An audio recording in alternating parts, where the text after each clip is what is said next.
It started on a Wednesday night, just an ordinary midweek evening in the small town of Maple Hollow.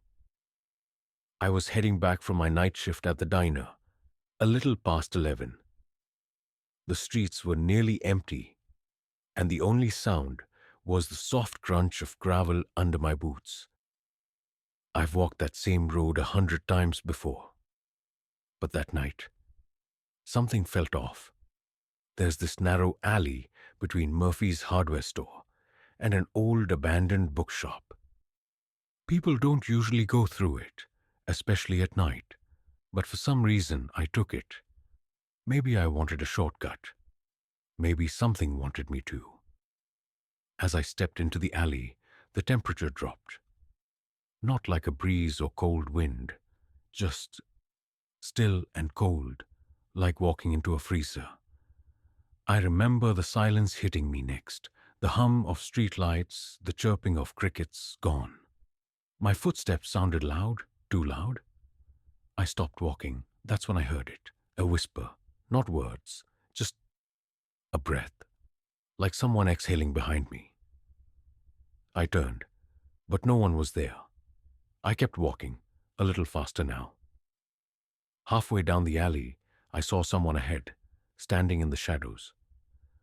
I thought maybe it was just someone having a smoke, but there was no glow of a cigarette, no movement, just stillness.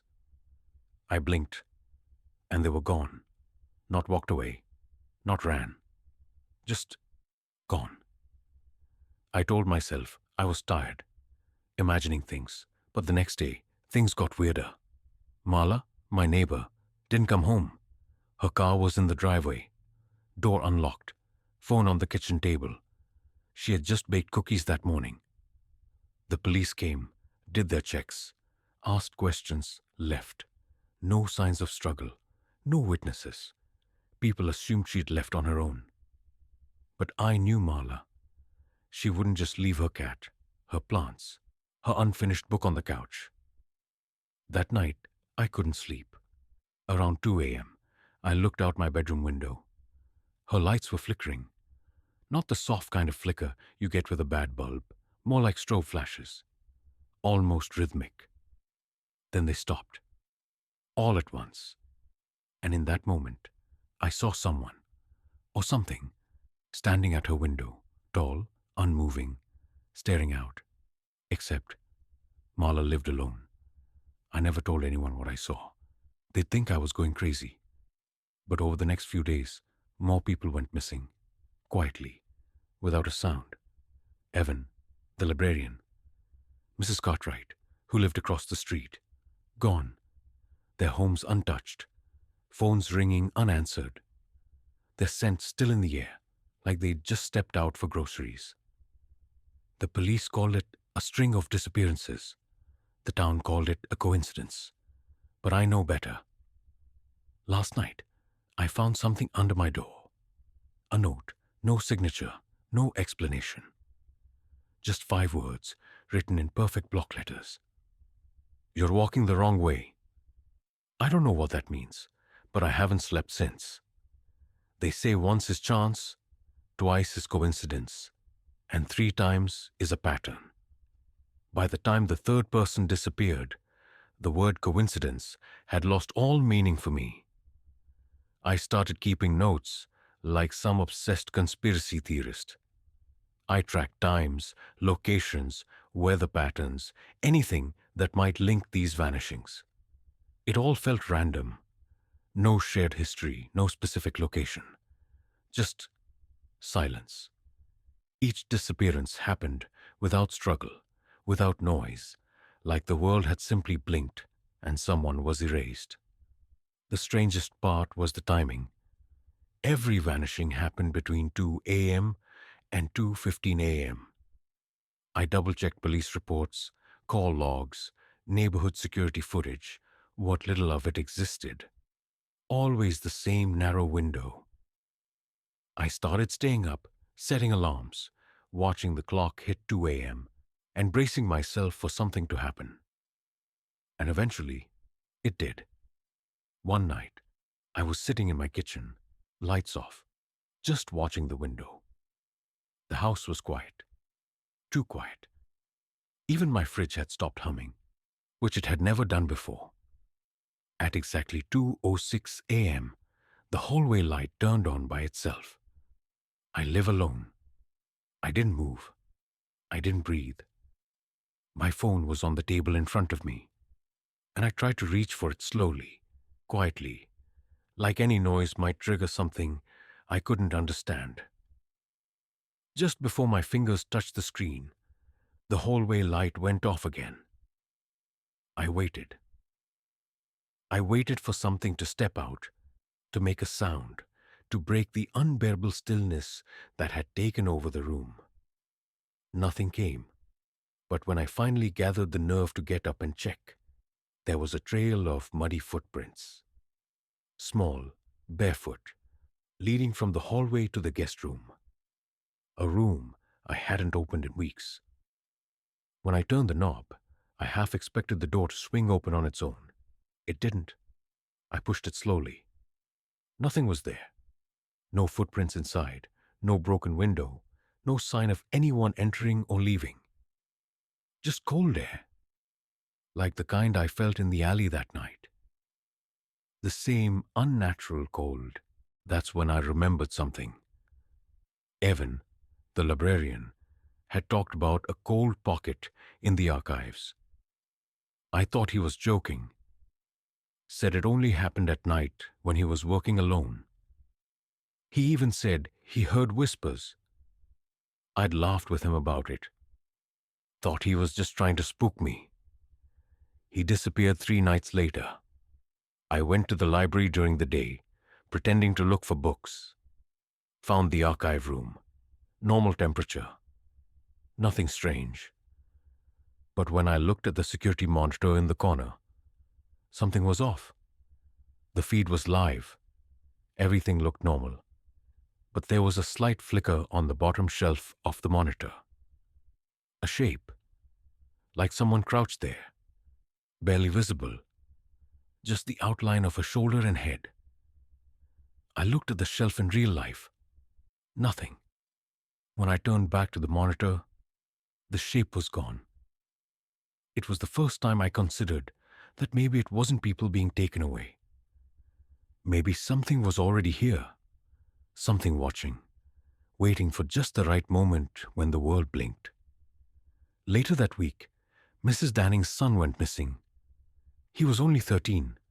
She swore he was in bed when she checked at 1:55 a.m. Gone by 2:10. His blanket was folded, his shoes by the bed, his phone still charging. I remembered the note I got. You're walking the wrong way. What did that mean? Was it literal? Was it some warning? I became obsessed with direction. I walked different routes every day. I turned corners backward. I started facing mirrors when I walked past them, trying to catch something behind me. One night, I turned to see my reflection move half a second too late. That was when I truly started to believe this wasn't just about people disappearing. Something else was happening. Something was replacing them, or learning them, or watching us long enough to blend in. The pattern wasn't just the vanishings. It was the silence after, the subtle replacements, the things that looked normal, but weren't quite right. And I was beginning to think I might be next. It happened 3 nights ago. I haven't left the house since. I don't even know if writing this down will help, or if it'll only make it find me faster. But I need to tell someone. Anyone. That night I was lying on the living room floor, too afraid to sleep in my room. The lights were all off, but I had candles burning. I didn't trust electricity anymore. Not after the hallway light incident. It was almost 2 a.m. I stared at the clock so long. I began to wonder if time itself had stopped. Then I heard it. Not a whisper this time. Not a footstep. A hum. Low, mechanical, constant. It was coming from outside. I crawled toward the window on my hands and knees, heart hammering so loud I was sure it would give me away. Outside, the sky looked wrong, like it wasn't night anymore, but something in between. The stars weren't twinkling. They were pulsing, in rhythm, as if the sky itself was breathing. And in the middle of the street stood a figure, not moving, not walking, just existing there. I blinked, and it was suddenly standing on my porch. Blinked again. It was behind the glass of the front door. But it wasn't knocking. It wasn't trying to get in. It was watching. Its face looked like mine. Exactly like mine. Same jawline, same nose, same scar above the eyebrow I got as a kid. But the eyes were wrong. Too wide. Too still. No blink. No emotion. I backed away slowly. I wanted to run, to scream, to hide. But I couldn't move. I just stared at it. And then it mouthed something. I couldn't hear it, but I understood. You're already gone. Then everything went black. I don't know how long I was unconscious. When I came to, it was morning. The sun was up, birds chirping, everything just normal. Too normal. My body felt heavy, my head full of static. When I looked in the mirror, I saw myself. But only at first. There was a delay, a flicker, a moment when the image in the mirror stared back just a little too long after I looked away. That's when I realized something's taken my place. Or maybe I've crossed over into something I don't understand. The town is different now. People I knew don't recognize me. I waved at Mrs. Whitmore this morning, and she just stared, confused, like I was a stranger. The man at the gas station said, "Didn't you move away last year?" I never moved. My reflection is always slightly off. And at exactly 2:06 a.m. every night, the air goes cold again. A flicker of static hums through the silence, and in the corner of my room, where the light doesn't quite reach, I feel it watching. But the worst part? I found another note, taped to my bedroom window from the outside. Same block letters, no signature. This time, it said, "Now it's your turn." And below those words was a list.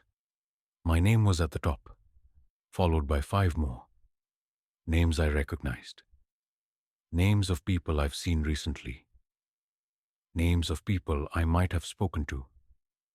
I think it spreads through interaction, through observation,